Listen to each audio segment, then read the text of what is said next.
Hey guys, Assalamu alaikum. And welcome to the very first episode of Halima Aden. I'm excited, man, because we have such exciting topics for you guys that literally has been buzzing on everywhere according to social media. It's gonna be lit, guys. It's gonna be lit. One of them being the Nike Pro Hijab, Halima Aden, and expensive hijabs. Modest wear. Yeah. And the commodification of hijabi clothing. Exactly.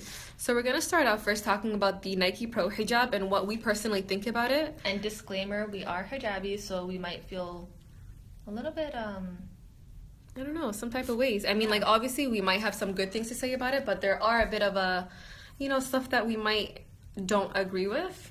So here's just one thing that Nike posted online. They're talking about the Pro Hijab being a head covering made of lightweight, stretchy polyester that the company says allows hijab wearing Muslim women to compete without headscarves that sometimes hurt their performances. So, Noura, what are your opinions on that?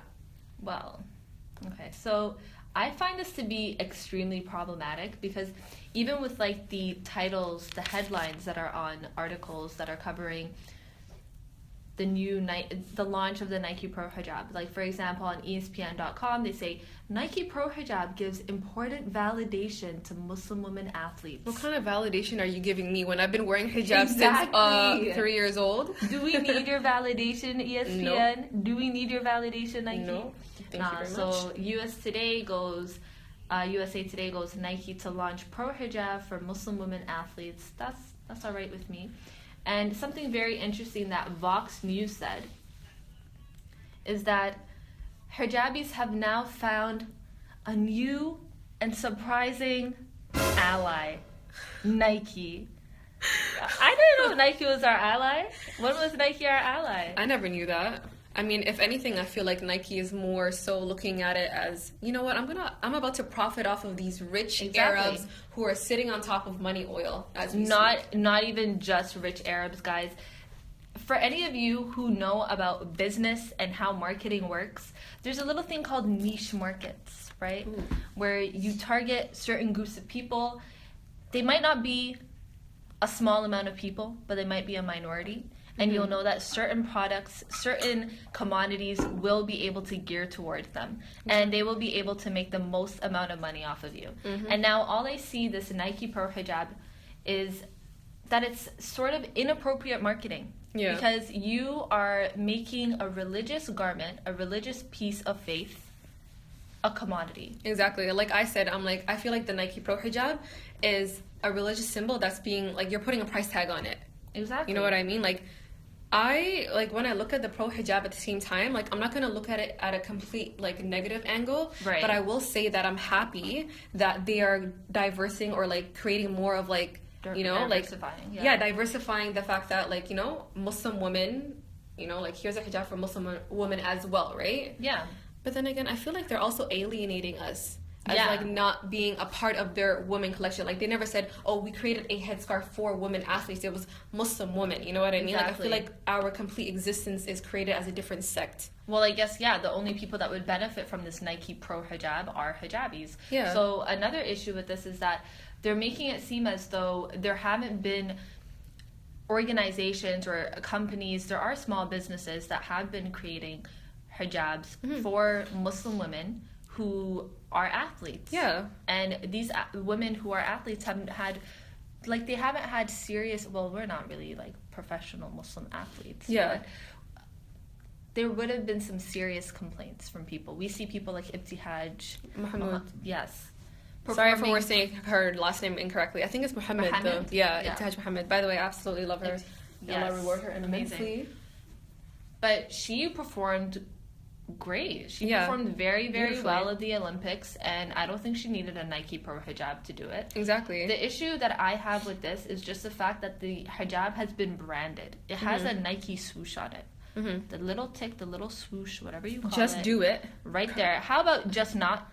How about just don't? Exactly. You know what I mean?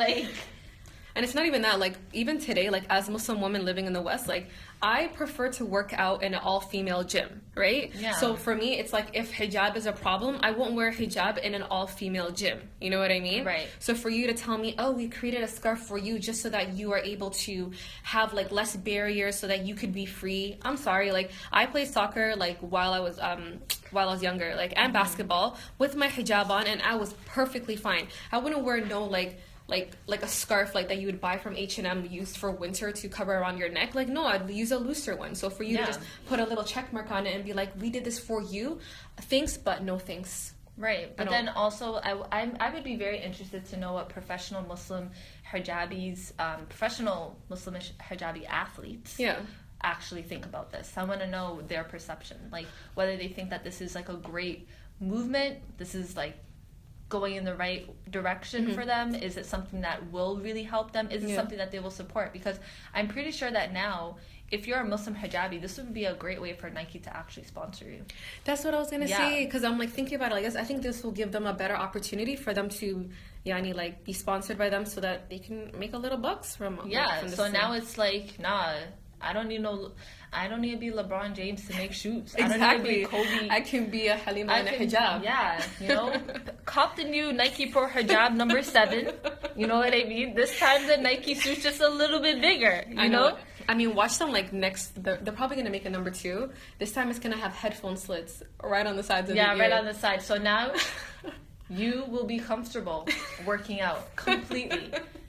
And then like the third one might have like, you remember in The Simpsons, like those the drinks on the like the helmet drink helmet. Yeah. Was it the drink helmet? I'm not sure. And then they're gonna put straws right through it and be like, now you will be hydrated while you work out in your hijab. No more barriers. Oh my gosh. And then they're gonna start putting fans on top of it. Like this entire thing is gonna turn into a outer space helmet. Yeah. By number 20. It's like, I don't know. I feel like I understand what they're trying to do. I understand that they're trying to show diversity. They're trying to show inclusiveness. Yeah.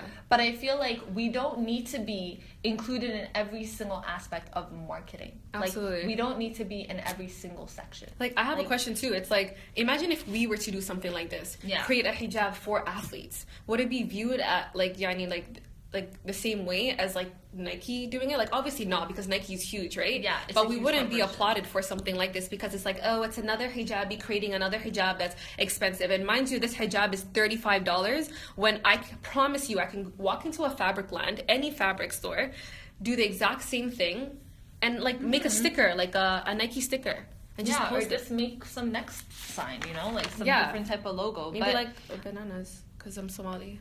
Oh gosh. I had to put that in, but you never know. You never know. But yeah, no, I don't know. Like the issue is that I feel like there's a different type of perception that people have when hijabis create things for hijabis. Mm-hmm. It feels a little more you're more willing to accept it. Yeah. And I feel like I'm kind of geared towards that side too. Which side? The side that's more willing to accept it. Accept it? Why would you say that? Well, I feel like it still might be a sense of them profiting off of our hijab, but I feel like maybe hijabis are able to understand the hijabi story more. So when they're creating stuff for hijabis, like say for example, you open up a hijab line and everybody's buying your hijabs and stuff. Although it's overpriced, majority of them are overpriced, which is something that I don't agree with.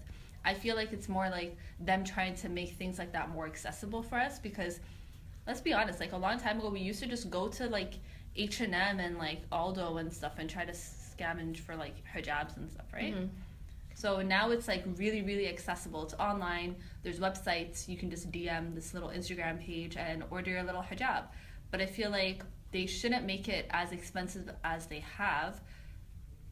But it's a huge difference from like a huge corporation like Nike or any other brands or companies that are trying to profit on the hijabi market. You know what I mean? I would just say this one thing, right? I don't feel like there's a difference between people who sell hijabs for like a really high price versus Nike. That's just me, right? Because you have all of these bloggers, for example, that are launching their lines. Like, good for them, because I feel like it's very important that they are being represented, or they're representing themselves to the media, to social media, just to different platforms as Muslim women, being like businesswomen, being leaders in their community, right? So their whole thing is like I don't know, like, even with them, like the fact that they can put a price tag on a hijab I can buy for $3, $4 as $34, $5, like I've seen a hijab once for $50.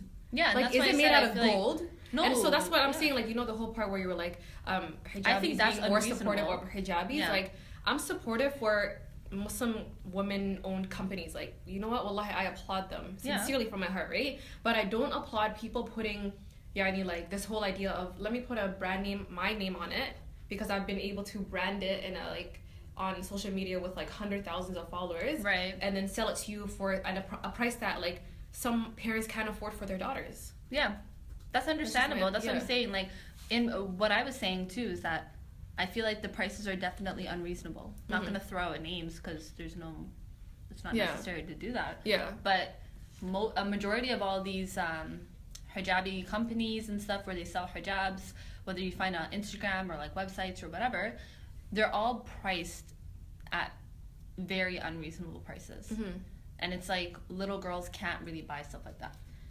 Yeah, like, it's right? Like, so for our childhood, like you mentioned, like we'd walk into H&M, Aldo, or whatever. I remember just walking to local like Islamic bookstores that would sell hijabs for $4. I don't ever remember spending money.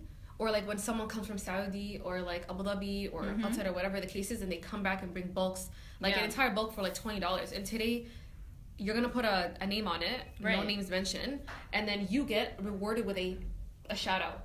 Yeah, that's what. Or a paycheck. Exactly. Like, so please advertise my hijab because you have X amount of followers. Like, exactly. No, that I understand that. I guess it's like people are trying to like tap into the little hijabi business that's going on right now, and it's definitely a very, very, very profitable market right now. And that's why a lot of brands are trying to jump in. So there's even a company called Uniqlo. Yes. I don't know if everyone's familiar with it. And there's this girl named Hannah Tajima, not really sure. Yeah, it's Hannah Tajima. Yeah.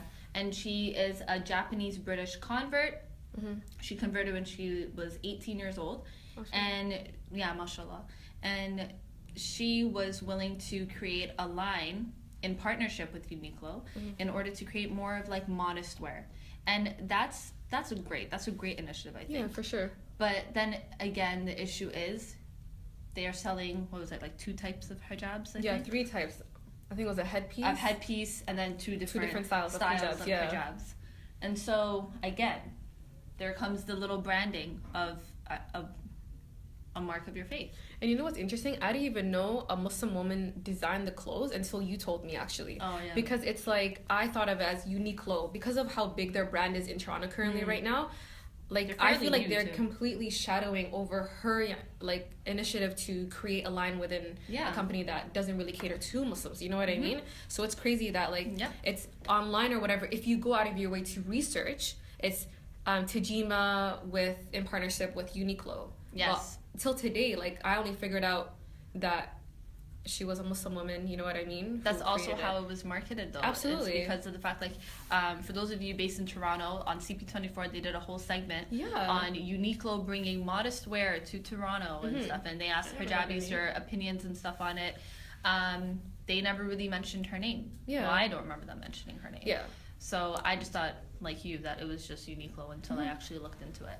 So it's very interesting. Like, I understand why she created that line, because modest wear is not something that we can claim for ourselves as hijabis. Absolutely. Because whether you want to be modest or not is up to you, right? And if you want to have modest wear accessible to you, then you should be able to have it accessible to you, which is why I applaud Uniqlo for actually creating a modest wear line that's easily accessible in stores, and it's fairly priced too, guys. Yeah. Their clothing is actually pretty good. So it's something that's like easy for girls to get. But then again, the issue comes with, can you really brand our hijab? And that also kind of reminds me of the idea of hijab. I feel like the entire perception or meaning behind what people today think of hijab is completely wrong, right? It became fashion. Exactly. The word hijab, just in general, guys, is just modest wear. just not even modest wear, modesty. It can be the way you speak. It can be the way you carry yourself, and it's also the clothing that you wear for both men and women. Right. But today, Nike, Uniqlo, whatever the case may be, is advertising this headscarf that we cover on our heads as the hijab. The You know main what I mean? focus. The main focus, and it's not. Yeah, You know and what I just mean? want to add that hijab itself actually means protection. Mm-hmm. And so it's for your own benefit to allow yourself to be modest and carry yourself with some sort of dignity, I guess, right? Mm-hmm. And I feel like there's no better time than now for you to be a hijabi woman. Even though we face so much scrutiny, so much criticism in the media, Mm-hmm. I feel like there isn't a better time than for us to be hijabis right now. Yeah. It's such a hypersexualized society where a woman's body can be used to sell anything. Mm-hmm. Anything. A car, gum, anything that you've never thought of before. Hot Cheetos. Yo, Just anything. Like, so I feel like by being Muslim women who wear hijab, we're taking a stand. Mm-hmm. We're not oppressed. We're actually taking a stand. We're taking rights over our own body and not allowing ourselves to be sexualized in society and allowing people to really see us for us, to look at our minds, to look at how we behave ourselves. Pretty much What judges we based on say. our intellect. Exactly. Yeah. So I feel like society keeps perpetuating this thing where women should be judged on their bodies, whereas Islam is the OG feminist, you know? Absolutely.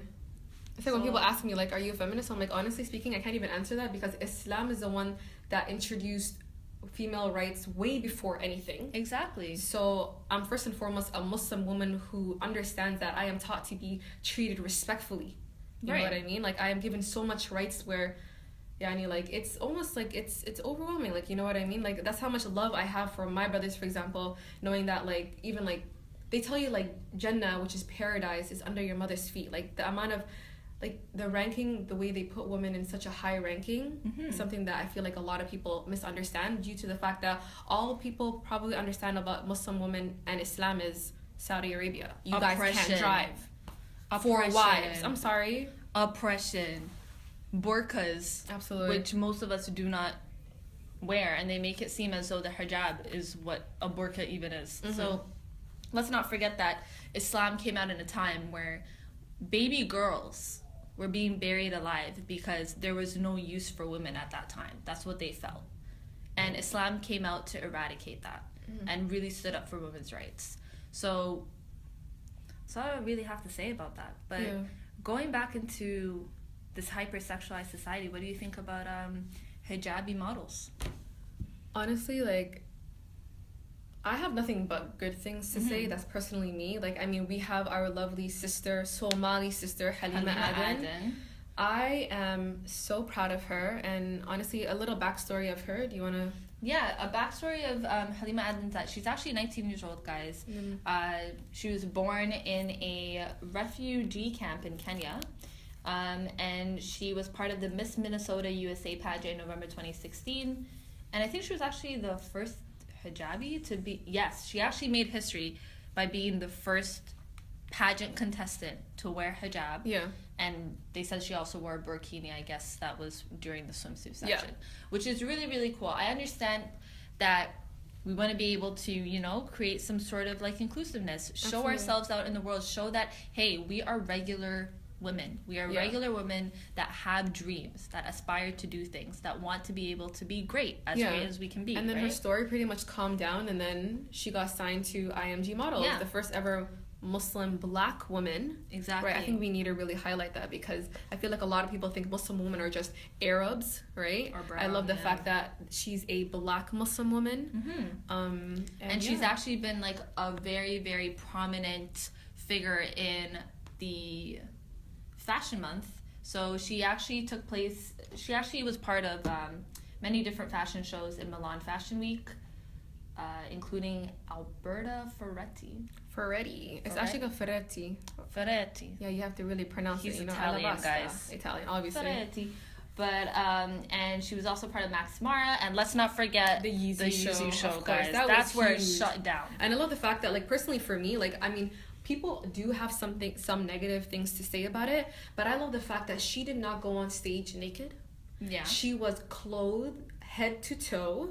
Proper hijab. And I honestly, wallahi, like, I think I even cried a bit. I was so proud. No, it was amazing. That was I think that hands down that was definitely a proud moment for any hijabi, and I feel like I don't have anything negative to say about it. I would say what I have is more of like criticism, just because of the fact of what we were talking about earlier. Again, about, you know, being able to profit off of the Muslim market. Are these companies really trying to show diversity, or is it because they want to be able to, you know, just throw a hijabi face into the world and be like, hey, look, we support hijabis. It's kind of like how Vox worded Nike as being a Muslim ally, right?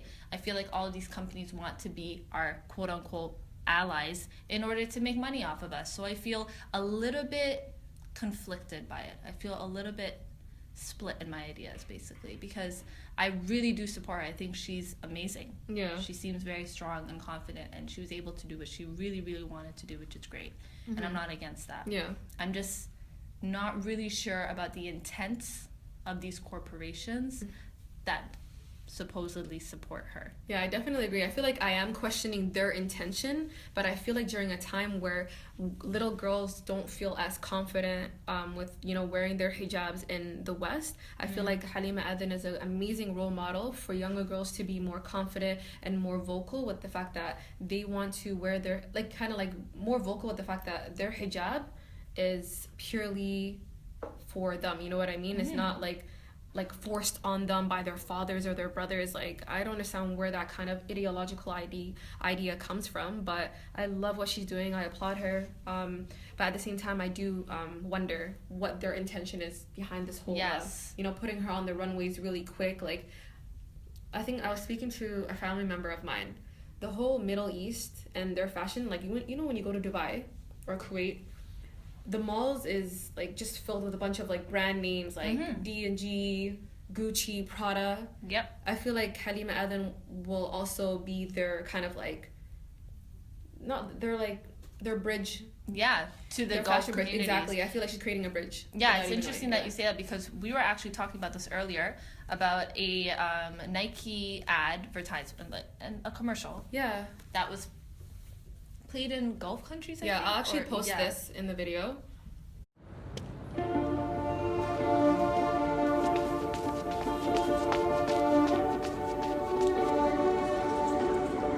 إيش حيقولوا عنك؟